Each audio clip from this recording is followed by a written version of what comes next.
Hi, Walter. Hi, everyone who may be watching this. My name is Danica Cordon. I'm currently working as a decision support analyst with RWJ Barnabas Health's medical group.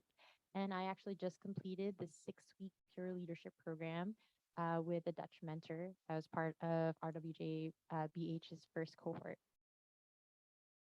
This is just a quick agenda of what to expect in this mini presentation. So just going over my purpose statement, my scorecard, my individual development plan, or you'll just hear me say IDP throughout the rest of the presentation, current versus desired behavior, takeaways, and lastly, my testimonial.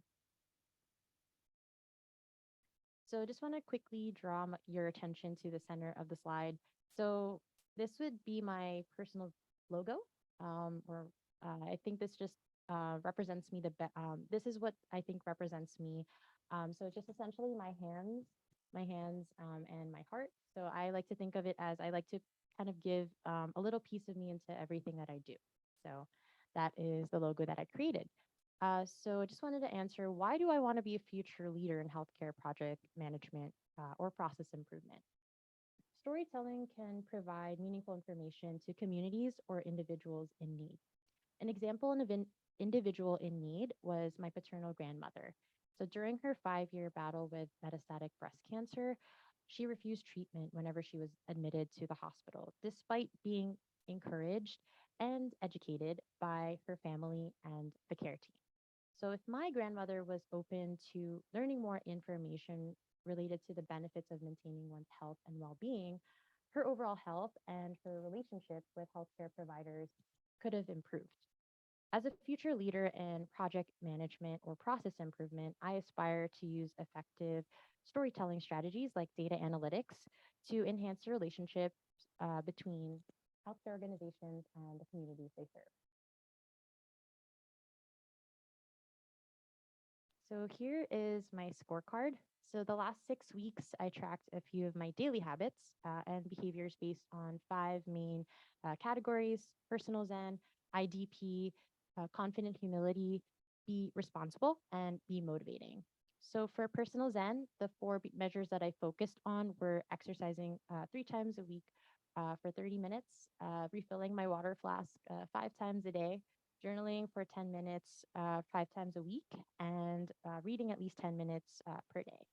And for IDP, the two measures that I focused on were finding at least 2 days out of the work week to learn something new related to my role and department, and also conducting a gap analysis between my current role and the next role at least one day during the week. For confident humility, the two measures that I focused on were being more outgoing by talking to at least one new person during the week and contributing to my team's weekly touch base meetings, which are held on Wednesdays. And then for Be Responsible, I focused on one measure for each of the four major responsibilities of a leader. So for Love Those That You Lead, checking in with a loved one or colleague once a day. Leading through context is to have a one-to-one session with my boss once a week to review the ad hoc reporting specifications. Creating a winning environment is to have at least one conversation during one meeting held during the work week that isn't work related. So, what I mean by this is just, of course, checking in with your team, just seeing how they're doing and getting to know them on a little bit more of a personal level. And of course, leading with focus, creating and updating your priority list for the work week. And lastly, for Be Motivating, informing, resourcing, and directing new team member on the department's processes once a week. So on the right, you'll see how I did in each category, specifically for each measure, with, of course, red indicating I unfortunately didn't meet my target, yellow indicating that I partially met my target, and green indicating that I fully met or exceeded the target. And lastly, just some of the takeaways that I had from doing the scorecard. Meeting your goals associated with your daily habits and behaviors can be challenging. In addition to celebrating the habits where we mainly stay green, we should also be celebrating habits where we are yellow too. It takes time to master these habits before setting new goals and forming new positive habits. For habits where we are sometimes yellow or red, we should take the time to understand the why we're unable to complete these habits and develop those corrective actions. And an example is actually exercise. So last week I wasn't feeling all too well. So towards the end of the week. So I took it a bit easy and opted to go for a walk instead of doing intense exercise, and may have had to decrease the time that I spent with exercise too for that particular day. So this is how I visualize my IDP. It's kind of like a long winding road, and think of it as like kind of going uphill or like going on an incline. So towards the bottom left, you could see like I'm currently at my current position as a decision support analyst, and my goal is to move from my current position to my next position as a project manager or process improvement specialist within the next 2 or 3 years. And of course, after gaining at least 8 to 10 or possibly more years of experience in project management or process improvement, my goal is to move into a VP role. So, in addition to conducting a gap analysis for my next or desired position, I wanted to highlight the 70-20-10 principle on the IDP that we learned from Walter. So 70% of the time, I'll be working with my boss to streamline current processes and identify those skills that I need to further develop to help me reach my next position. So some examples include taking part in and leading more projects. 20% of the time, I'll work with a coach or mentor, which is yet to be determined, to identify barriers between my current position and next and desired positions. And an example would be my currently shy, timid nature. And 10% of the time, I'll enroll in certification courses and find ways to get involved with various healthcare professional organizations to achieve personal and professional growth. Examples include eventually pursuing my PMP certification and getting involved with local healthcare professional organizations like ACHE New Jersey.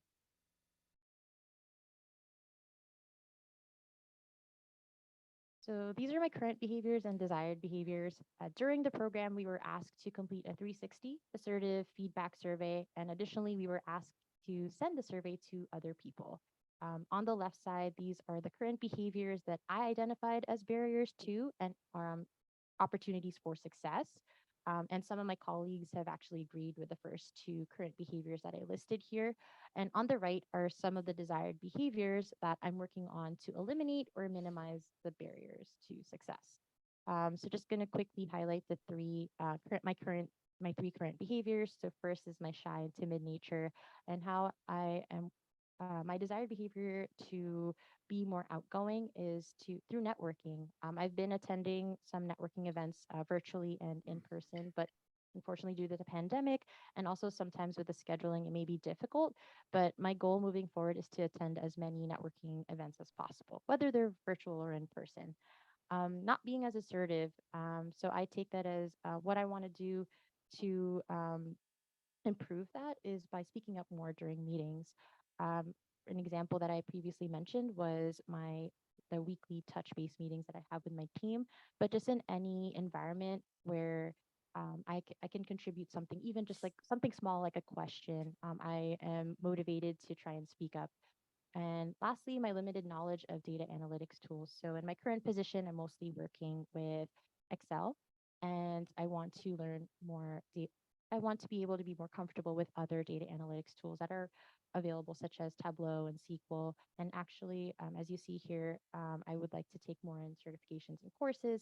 And next month, I'm going to do like a data boot camp where I'm able to learn at least the basics of SQL and Tableau. So I'm looking forward to that. So these are my commitments to myself moving forward. So first, try to make progress every day. It's important to hold yourself accountable and set smart goals. And any type of progress towards your bigger goals should be celebrated. Second is to be adaptable and commit to continuous learning. I've come across an insightful post lately, which said that it's okay to not know everything. And it's okay to be comfortable saying that I don't know. This allows you to be open to continuous learning and growth. And additionally, it's important to seek feedback because there may be blind spots that we're unaware of. And lastly, maintaining work life balance. I am more than my job or career. It's important to balance those other responsibilities in life with work, such as family, school, and interests and passions. And lastly, my testimonial. Of course, I just wanted to say again, thank you for everything, Walter, for these past 6 weeks. It was a pleasure being in your peer leadership program. And I just want to leave it with a few remarks. Investing your time and energy into personal and professional development opportunities like the peer leadership program will lead to a huge ROI or return on investment. You'll be more equipped and prepared to pursue your dream career path.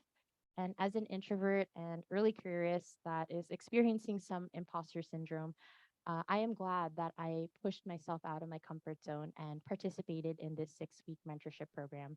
To those who may be in a similar position, I hope you find the courage to continuously pursue personal and professional development opportunities and push yourself outside of your comfort zone. Thank you.